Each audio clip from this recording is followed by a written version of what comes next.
What's up, everybody? It's Power Rankings Podcast, aka the Power Rankings Show. I'm your host, Elliot Harrison, and I'm here on this Wednesday with, kind of a pensive at Marcus_Mosher. Hello, sir. Elliot, how are you doing today? I'm actually really good. I have a couple things on my mind. I'm a little hyper. I didn't work out today, because I don't have like all these gyms around me like you do, where everyone pumps iron, because I know everyone pumps iron where you live. Yeah. Yeah. Because you know what? You're all alphas. Isn't that the new thing? Yeah. Yeah. No you gotta be beta an males alpha, here. bro. I'm excited. It's a fun week. We've got Senior Bowl stuff coming up, Shrine Game stuff coming up. I'm just excited that the football season's over and we can look forward to the off season. Yeah. We also have some picks to do today. Oh, there's other games this week. I thought the football season was over after last week. Yeah. Didn't somebody drop out of the Senior Bowl that you're kind of disappointed about? But it's fine. It's one of the top cornerbacks, Devin Witherspoon. But listen, that's what I'm going to be paying attention to this weekend, not football. Of course. Anything else on your football mind today? Nothing? No, that's it. I don't. It's a depressing time of the year for Cowboy fans. The first 2 or 3 days after a heartbreaking playoff loss, you just I needed some time to cope. That's all. I'll be fine. What'd you think of that Tom Brady thing with Jim Gray getting upset about being asked about his offseason plans? I mean, it's kind of weird, isn't it? You do a podcast with a guy and then get angry for him to ask the very question that everybody is probably wondering about his career. I'm more interested in his movie that's coming out. Have you seen the previews for his new movie? I have. I'm a big Sally Field fan. She was great in Places in the Heart. She was great in Lincoln. Forrest Gump. Forrest Gump. Yeah. I mean, how could you not? For older listeners, Smokey and the Bandit, although I tried to rewatch Smokey and the Bandit. It did not have a high rewatchability. By the way, if you haven't seen, there's this movie coming out called 80 for Brady, which is like, I think I'll read the description. 4 best friends live life to the fullest when they embark on a wild trip to see their hero, Tom Brady, play in the Super Bowl. I saw the trailer the other day. I'm thinking, who is this movie for? Like, are sports fans going out to watch this movie? And then my mom came over to watch The Bachelor, and she said, "Oh, I'm really excited to see that new Brady movie." I'm like, there you go. That's exactly who the movie is for, is my mom. I mean, why can't you combine Lifetime and football? It just doesn't work. Last time you watched a good Lifetime movie, Marcus? I mean, I watched a ridiculous amount of Hallmark Christmas movies. So I get it. Lifetime's a little different than the Hallmark Christmas movies. I know there's been a lot of controversy about these channels. I think it was Hallmark that had a lot of controversy a while back. We don't really talk about such matters in our podcast, partially because I couldn't tell you the last time I watched a Hallmark movie. I take it Bad Santa was not one of the Christmas movies you watched on the Hallmark channel. No, but that was a couple channels down, but I did enjoy that one. Yeah. See, that's one of the ones that would be if TNT did movies for guys that like movie week, except for Christmas. I think that one would be on there. Die Hard, right? What's that? Die Hard would be on there. Jingle All the Way. I haven't seen Jingle All the Way, but Die Hard is a Christmas movie. There's just too much Christmas. We're stuff officially a month past Christmas. We're still talking about Christmas movies. Well, that's okay. Whoa, what would you rather talk about? You want to talk about Valentine's Day? No, I would rather rank the Bachelor contestants that I watched last night. That sounds better than ranking teams. I mean, you want to talk about a Hallmark holiday, Valentine's Day. I've never been a Valentine's Day guy. Sorry. Call me curmudgeon Carl. That's fine. Or just single Sam. I guess that would be fair, huh? Sure. Stupid Sam, maybe in my case. But either way, there's that. I have a couple suggestions for football fans going forward, people that feel like Marcus, but we do have games to get to. And I guess we'll start with the NFC Championship, which is going to be the early game, right? Mm-hmm. On Sunday? It is. We've got the San Francisco 49ers at the Philadelphia Eagles, kick off at 3 p.m. Eastern time. Eagles, 2.5-point favorites at home. So this is interesting. I would have thought the Eagles would have been favored by at least 3, if not 3.5. So I'm a little surprised. Has there been movement on that? Did you happen to check that on Monday? That's been pretty steady all week long. Mm, mm, mm, mm. You know, I love the way the 49ers play ball, but I'm thinking the Eagles are going to win this game by a field goal. That's my lean as well. The 49ers defense is so good, but I just don't know how they're going to handle a mobile quarterback on top of a running game and a defense that can actually, or excuse me, an offense that can throw the ball down the sidelines. Like that's where they can be exposed a little bit. I think the 49ers will be able to hang, but if this game gets to be where Eagles are up by 10, I just don't see Brock Purdy being able to win that type of game. Boy, it's hard to go against that guy. I know. We say that and then watch him bring him right down the field and do It's just exactly what you just said. they really haven't had to have a game yet where they've been down by a touchdown, in the fourth quarter, and he needs to have a drive. That just hasn't been what they've had yet. This is also the best team they played. That was the thought on. Sorry, I just washed my hair. It keeps flicking in front of me. That was the thought about Dallas. I have a couple of reverse 49er things here. One of the things, well, there's two things that we talk about with the 49ers a lot. Actually, three when you really get into it. One of the first things that people talk about with the 49ers is that after you play these guys, you're beat up. It's a physical game. I got to think the 49ers are more beat up than the Eagles are after last week because Dallas's defense, their front seven took it to them all day, as did the Cowboys offensive line, which had a very good game. I don't think the Giants imposed their will on Philadelphia at all. So that's the first thing I think about. The second thing I think about is a lot of people have talked about how the 49ers really went for it this year by going and getting Christian McCaffrey. The Eagles started going for it deep in the this past offseason, wouldn't you say? Oh yeah, this is a matchup between the two best rosters in the league, but man, the Eagles just are so much healthier right now. I saw today they don't have a single person on their injury report, and for the 49ers, Christian McCaffrey's dealing with a calf injury. He didn't practice. Deebo Samuel has a rolled ankle. He didn't practice. This is the advantage of having that first bye or that the bye in the playoffs is you're just typically a lot healthier.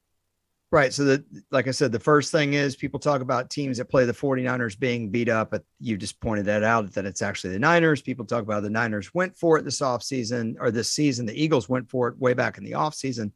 But the last thing is, I think you and I have both been saying this for a while, that the 49ers are kind of the scariest matchup, that you're worried about, that they're a bad matchup for so many of these teams. Mm-hmm. I actually think Philadelphia is a bad matchup for San Francisco. And the reason I feel that way, I 100% agree. Yep, go ahead. As I said, I think one of the bright spots of their opponent last week is Dallas's offensive line held the fort very well. I'm not saying Dak wasn't under some pressure. He was under some pressure, but not what most people were expecting. If you can't impose your will, and this is your strength against the Cowboys offensive line, now you're going up against an offensive line that might be the best unit in the league. It's certainly, in my mind, the top two best units in the league. If they don't get to Jalen Hurts, man, I think this game is over. That's a big part of it. The receivers last week, San Francisco could really key in on CeeDee Lamb. CeeDee caught 1 million passes, but only for like 110 yards. Nobody else scared San Francisco's defensive backs. That's just not going to be the case in this game. Not only do they have two really good receivers, they've got a more dynamic tight end, Dallas Goedert, and they've got a quarterback that can make plays with his legs. I think the 49ers are going to be in a little bit of trouble here. Also, you had a quarterback last week who I know everyone in Dallas here is still bashing the guy. And he played bad, but it was a uncharacteristic bad game from him. I don't think you can bank on getting an uncharacteristic bad game again from the opposing quarterback unless you're just lucky or the pressure gets to Jalen Hurts, the playoff pressure. But I don't think that's going to happen. I think last week was a little bit of an anomaly. I agree. The 49ers defense, not taking anything away from the 49ers defense, but they got let off the hook a little bit with some bad throws and whatnot and bad decisions. The Eagles may not have to make Jalen Hurts may not have to make some of those decisions either, Marcus, because frankly, first of all, Tony Pollard got hurt last week. The Eagles running backs are going to be healthy and they may be able to run the ball more effectively. I would agree. So how does San Fran win this game? Because we've been talking about all these reasons why the Eagles can win this game. What does San Fran have to do? They probably need to make sure that they limit Philadelphia's run game and just get Jalen Hurts into obvious passing situations. If they can do that, I think they'll have a chance. Yeah. So then that goes to the offense, right? I think at first, early in the game, I think the Eagles are going to expect the 49ers to run the ball. And I think that's the way the 49ers win this game, is to run right out the Eagles front. Now, I know they went and got Sue. I know they have Cox. Of course, they have Hargrave. But I'll tell you, Cox and Sue are older players. Mm-hmm. If you can go time and time again and don't give up on it, I think you can impose your will there. But early, first or second drive, I'd come out really aggressive, because I think the Eagles are expecting them to go power on them. Wouldn't you say? Go play action and take some shots. A lot of play action, a lot of throws to the sideline, make their corners tackle. Like, I know Darius Slay and Bradbury are awesome players, but make those guys tackle over and over again. That's how you just stay in this game. And the longer that you stay in this game, the better chance that you're going to have. Yeah, look, nobody wants to tackle Debo and Kittle anyway. No, and it's also fair saying, I know this is kind of an old cliche, but how about use the pass to set up the run? That's really what I'm talking about here. Obviously, Robbie Gould needs to make his kicks. Not that he won't, but this is not a game they can afford anything like that. With the Eagles being at home, I think the 49ers are going to have to play a little bit more perfect game. That's just the long and short of it. And other than that, really the only thing that sticks in my mind is I know Brock Purdy likes to buy a lot of time and run around, especially against Seattle. Better be really careful with these defensive backs, as well as their pressure, that you need to recognize that there's going to be a guy coming up behind you. When you think you have time, you don't have time. I'd like to see Purdy actually take off and run, as opposed to waiting for the last second to get that ball down the field. By the way, the total for this game, 46.5. I would be inclined to bet the under. Oh man, that's a good total. Because I think we get like a 23-17 type of game. Do we know what the weather is going to be like in Philly on Sunday? Because I think it's going to be colder. I don't think we're expecting any snow or rain, but just colder. I think I'm more inclined to take the Eagles, since they're only favored by 2.5, than to bet an over under on this. Do you like the under better than taking the Eagles? No, I like the Eagles to cover that spread. I think they're going to win this game pretty easily. All right, let's go to the evening game. Okay. I almost was going to say, what do we got? Bengals I know what we got. Chiefs. Yeah. I'm going to let you guess the spread on this one. I think the Bengals should be favored. I do. I know Kansas City's at home, but I think the Bengals were more impressive. So I'm going to tell you what I would have the spread at. First, I would have Cincinnati favored by 3. But I don't think Vegas is that bold. I don't. So I think Vegas actually went Kansas City. Is 1.5 too weird of spread? No. But I think it's Kansas City by 2.5. That's what Vegas has. So, a couple of things really quickly. Patrick Mahomes practiced fully today. There's some video of him sprinting on the field. No boot, no wrapping. They said he's fine. So does that change your opinion at all? It doesn't change my opinion on the game that much. It does change my opinion on what the spread Vegas thinks. So I'm going to go Kansas City by 4.5. So this spread started at Bengals minus 2.5, and now it's down to Bengals by 1.5. So I was right on when I first said Kansas City by 1.5. Doggone it. No, it's Bengals by 1.5. Oh, Bengals by 1.5. Whoa. It was Bengals minus 2.5, and now it's kind of dropped down to minus 1.5. And I'm seeing it at -1 on most. So why did you react that way when I said Bengals by 3? Is like what I would have it at personally. That's still a lot for a road team in Arrowhead against Andy Reid to be a 3-point favorite. That just never happens. Bengals win by 3. Chiefs win by 3. Why? How's it? Because go ahead, try to back it. I know this is a gut feel for you. I know you're not going to come up with any good solid reason. This is so gut feel. Cincinnati's offensive line played out of their minds last week against Buffalo. And I think the weather had partly to do with that, because it was so slippery and so wet that the edges couldn't really get up the field and create any pressure. I think in Kansas City, it's going to be different. And I think with how loud it's going to be, they're going to be able to get good jumps off the line of scrimmage.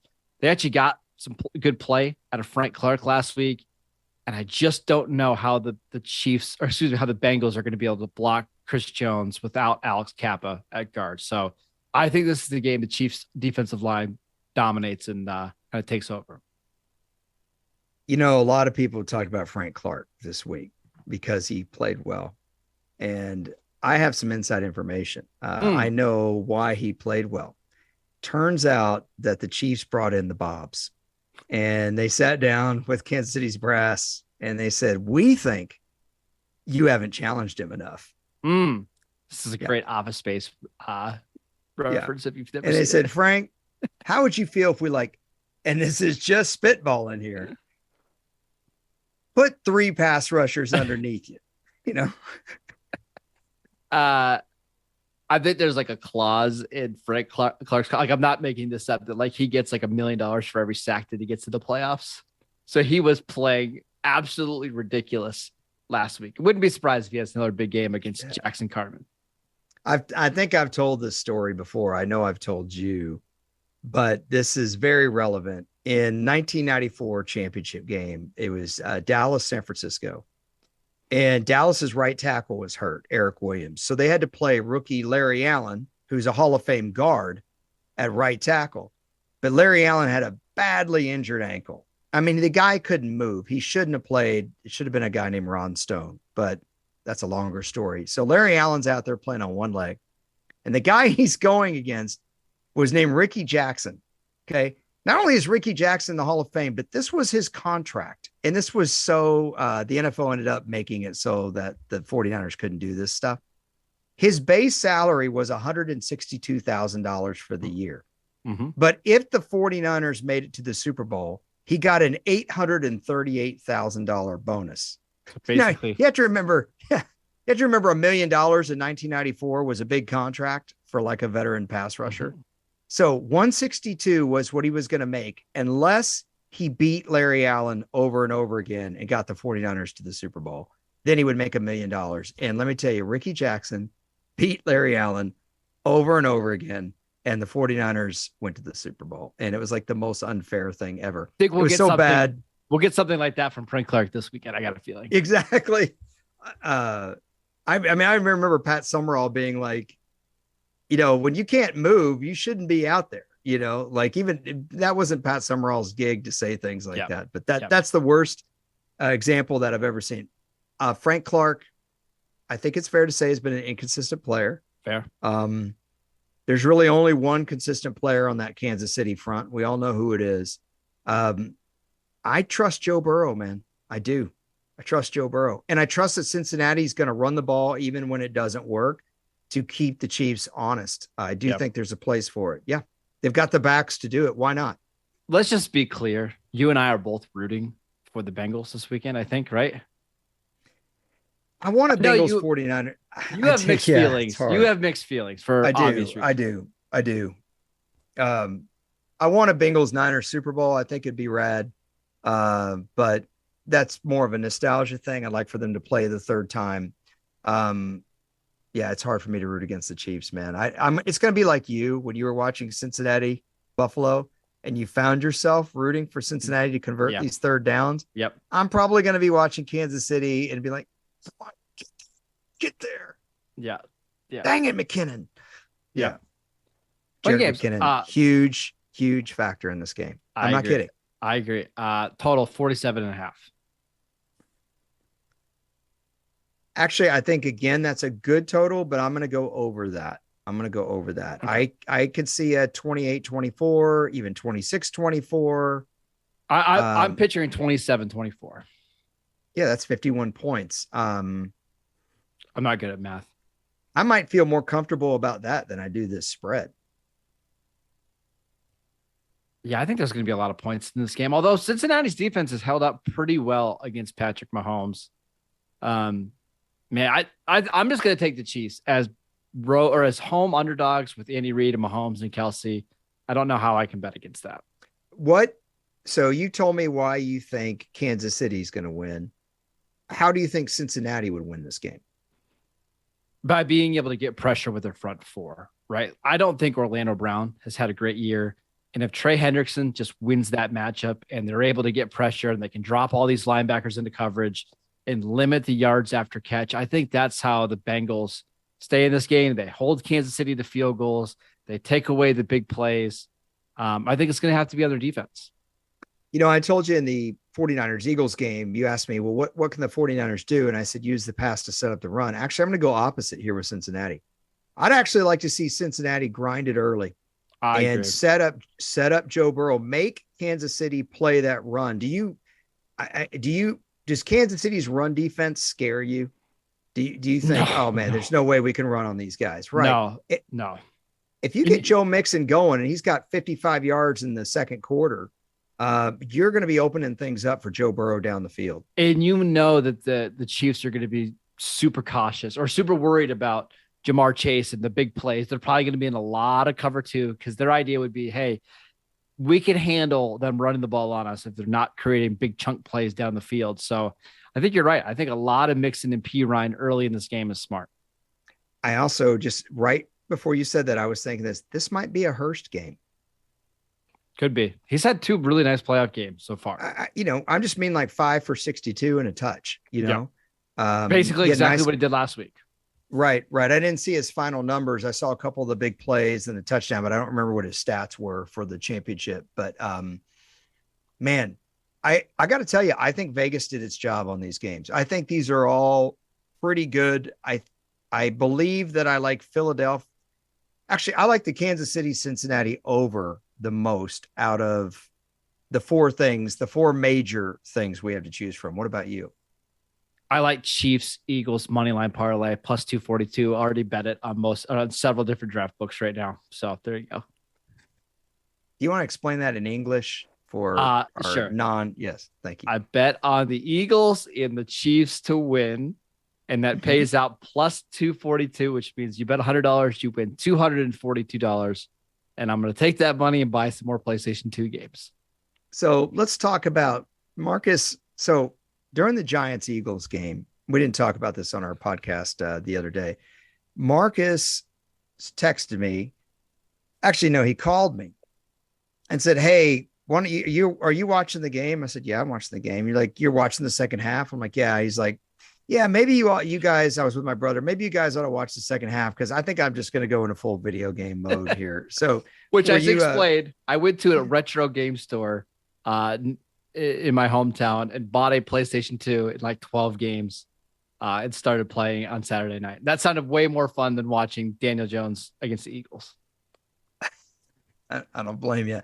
I have a little suggestion here. This is kind of my final thought of our pod here that I know a lot of people are disappointed. Their teams are out. Marcus is one of those people. It's a good time for a little book suggestion, get your football fix by reading some football books. And I was in a really popular used book chain here in Texas.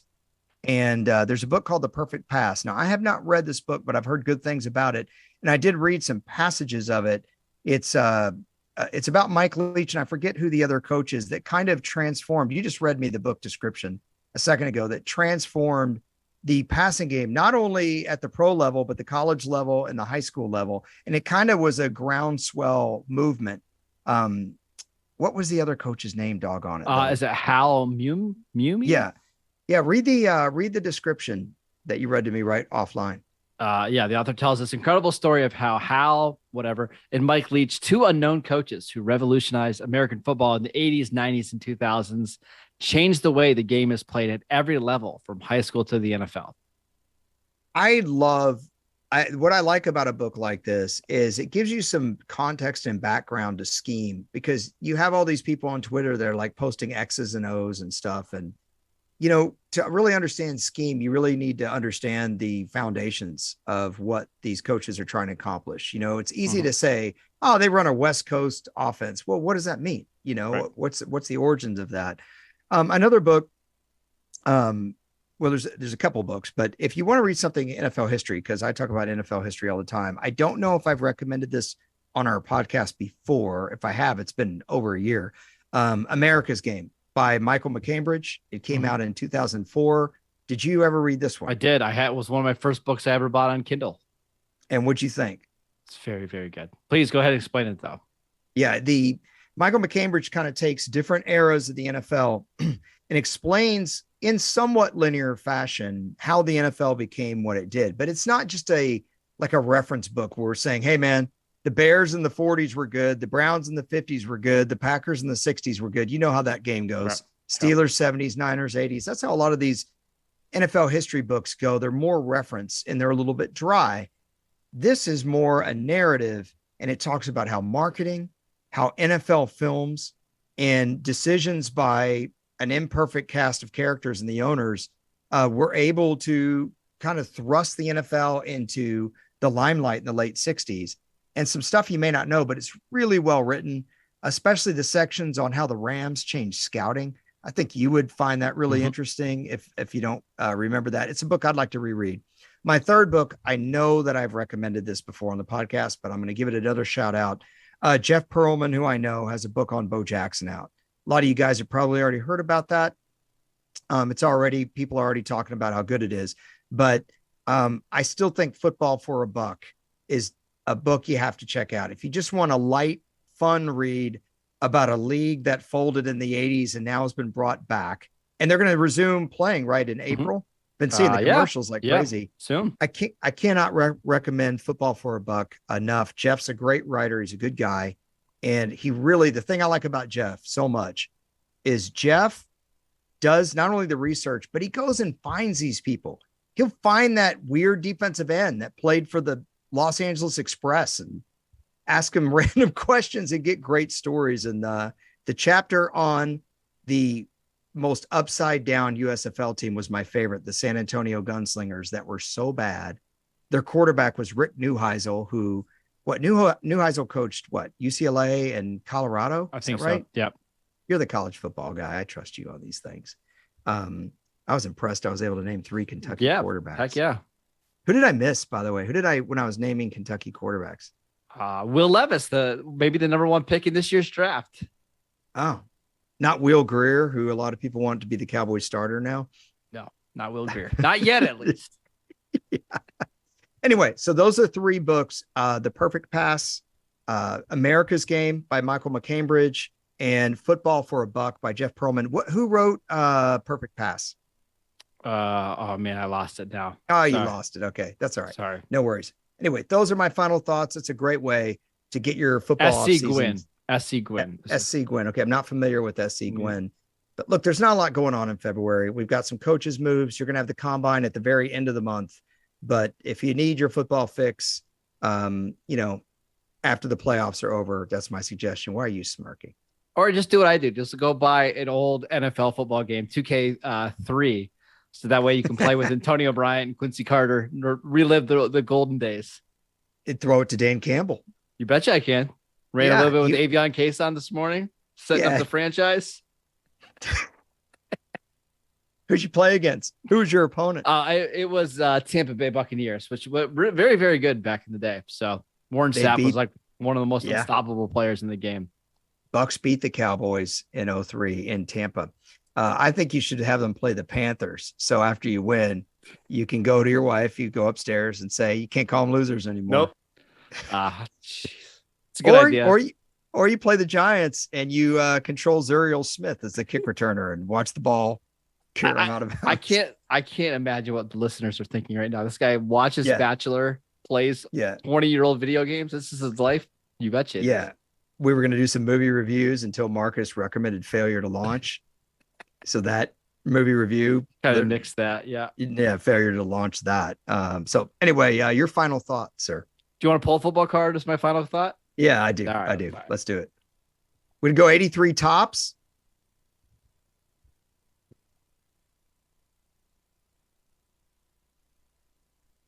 I don't know why I yelled that. I got to pick one that's not a rookie card. Nothing like dead air on a podcast, everybody. So if you guys are driving around, listen to Loverboy live from, Budokan or whatever, I hope traffic is. Cards. I got to find one that's not a rookie card. All right, here we go. Yeah. I don't even know Oh, what okay. Budokan is. I just got heard one. that one time. Sorry, they Yeah. were all rookie cards from like this year. Nobody wants that. You ready? Yeah, I'm ready. What do we got? Jim Otto, 75 tops, 00 Hall of Fame center. Played all the way until 1975. He played like 61 to 75, I think. That's what the back of the card looks like for those watching on YouTube. Yeah, 75 tops. How do you feel about 00 as a number? I see. I was going to ask you that. I actually really like it. It's really cool. By the There way, are only two guys I know that wore that number. They both played in the 70s. who's the other? I only know Otto. His name was Ken Burrow. He was a wide receiver for the Oilers. He caught like, I want to say 8 touchdowns in 1975, and all of them went for over 50 yards. Every single one of them. But Jim Otto, man, dude, he played until 1975, and the Raiders never won the Super Bowl. And then 1976, they won it. So I kind of felt bad for the guy. But he worked for the Raiders organization for years, and he's one of the all-time greatest. He's on the all 100 team. I'm almost sure of it, that they just did on NFL Network a couple of years ago. So it's not a bad card to pull. I was looking at his size in the back, 6'2", 255. What position would Jim Otto have to play now in the NFL with that size? The most comparable guy that I found size-wise, Kyle Juszczyk. Yeah, Juszczyk doesn't look that big to me. I know. He looks more like 245 to me. I think he's probably a little trimmer. Sometimes these guys trim up just from playing and practicing, or they want to be faster for the playoffs. Honestly, I think center. Mark Stepnoski was probably only 260 something, and Mark Stepnoski played with 330 pounders and Eric Williams and Larry Allen, and Mark Stepnoski made multiple Pro Bowls, not only with Dallas. I think he made the Pro Bowl with Tennessee as well. Maybe you think a center could play at 260? It's pretty light. Maybe he's one of these like blocking tight ends like we've seen. Like I think Irv Smith is like 6'2", 250. I just don't know if I want Jim Otto running a 7-yard slant for me. I'm saying like size when I need it. If you're 6'2", 255, it's almost too big to be a linebacker in today's NFL. You probably have to be like one of these H-backs / fullbacks. It's really just a blocker. Well, before we go off the deep end, I would say just look, buy the guy a weight bench and a shake weight, and buy him some creatine. Yeah. And maybe he could get it. Yeah. Yeah. He could be an alpha. Yeah. Protein powder. Whatever that is. Everyone go out and mow your lawn. You'll feel like an alpha. Sounds great. I think that's enough for us today. Good. So we're good. Marcus and I, to review what we've got, what do we do? We did we Philadelphia. Go ahead. Yeah, we like Philadelphia to win outright. You like the over in the Chiefs Bengals. I like the Chiefs just to win. You like the Bengals to win. Should be a fun week of football. And we're recommending walk away from the total on Niners Eagles. Yes. Yeah. All right. That sounds good to me. All right. So that's our podcast for the day. Hope you guys enjoy those books or find one of those books. They'll be well worth your time, as would listening to Locked On Cowboys with Marcus Mosher and Landon McCool. Landon, big follower of our podcast. So shout out to Landon. Also, Marcus covers the Raiders for USA Today. He's been really busy with that, except not at all. He writes for ProFootballFocus.com. I am at Harrison NFL on Twitter. He's at Marcus_Mosher on Twitter. We appreciate you guys, and we'll see you soon. Enjoy your football weekend, everybody. Take care.